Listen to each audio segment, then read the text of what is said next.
Good morning, everyone. So, like has just been said, I work at the University of Leeds. I'm here to talk to you about my journey in student support, but also my journey as a mental health campaigner. Next year, I'm going to be cycling from New York to San Francisco, taking 3 months to cycle across America and share why it's important to talk about mental health. But I'm going to start off by talking a little bit about mental health support at university.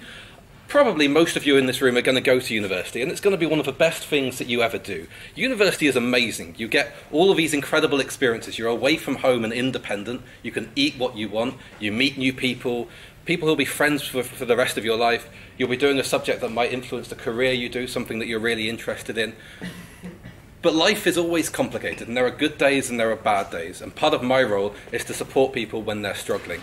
And a lot of what happens at university can lead to struggle.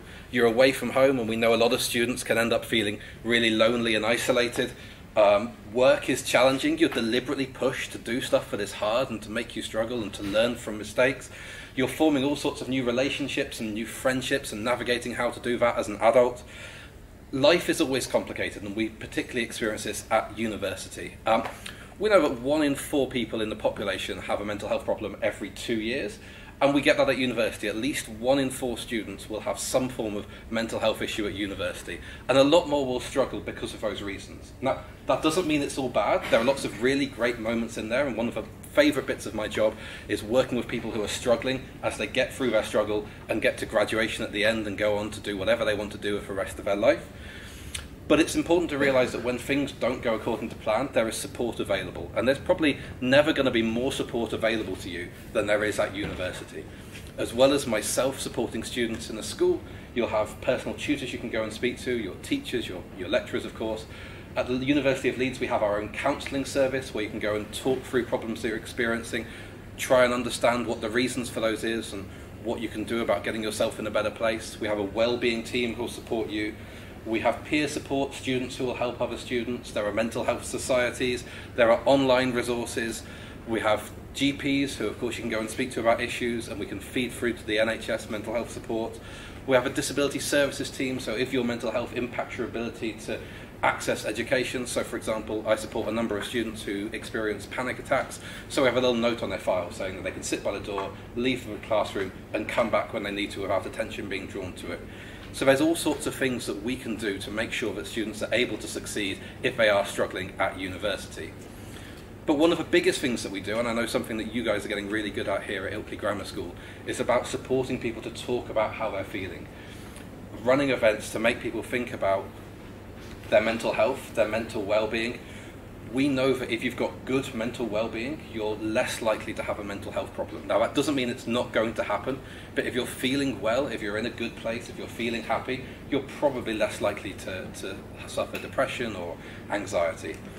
So to promote this message at university, both me and the school I do and the Students' Union and across the university, we run a whole series of different events. We have had puppies, we've had kittens, we go out 3 cups of tea and coffee, little things like colouring, encouraging people just to take a bit of a break from the hoi polloi of academic life, of essays and deadlines, and just have a bit of a chat about how they're doing.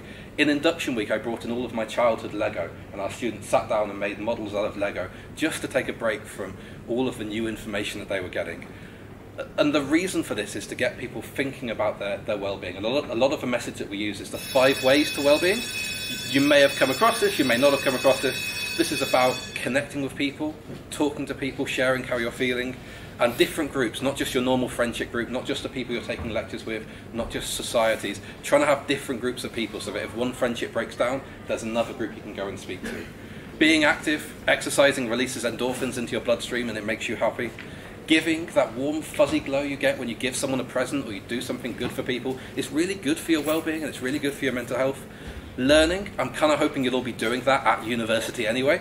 And mindfulness, just taking a few minutes to be in the moment, to distract yourself, whether that's cycling, doesn't have to be across America, whether that's colouring, whether that's just going for a walk and looking at the lake, looking at nature.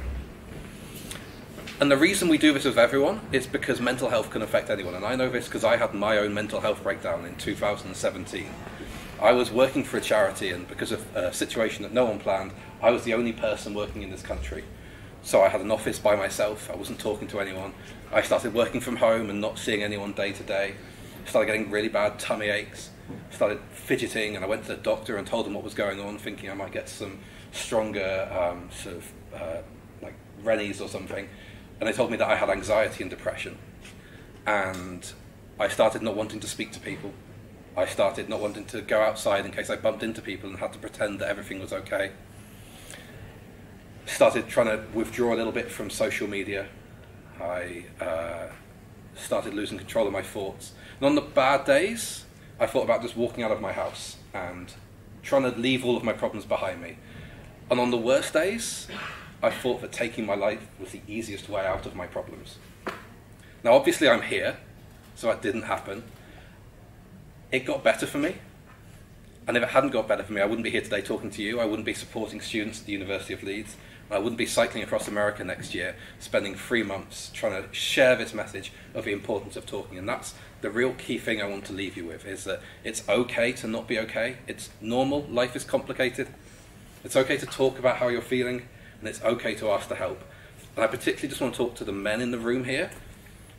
Women are more likely to experience a mental health issue. They're more likely to have anxiety. They're more likely to have depression. But they're good at talking about it. They come and see me. They come and talk to their friends about it. Men aren't good at talking. We think it's weak to talk. We think that it's not a brave thing. We've got this image that we've got to maintain. The biggest killer of men under the age of 45 is suicide. Men are 3 times more likely to take their own life. So it's really important that you talk about it. And it's not weak. It's really brave to talk about how you're feeling. It's really hard. It's a challenge to look at all of your lovely faces and tell you that I've had bad days in my life. So if you are struggling, you don't have to keep it inside. It's okay to go and talk to people. That's the message I want to leave you on, is if you are struggling, and it might be today, it might be in 5 years' time, it might be in 50 years' time, talk to someone, talk to your teachers, talk to your friends, come and talk to me if you come to the University of Leeds and you're in my school and I'm still working there. It gets better, and every year I see students graduating who didn't think they would be able to finish their studies, and I keep in touch with some of them and I see the things that they achieve. So just know, if you're having a bad day, there are good days in the future, and I really hope that whatever you do with the rest of your lives, you have more good days than bad days. Thank you very much for having me.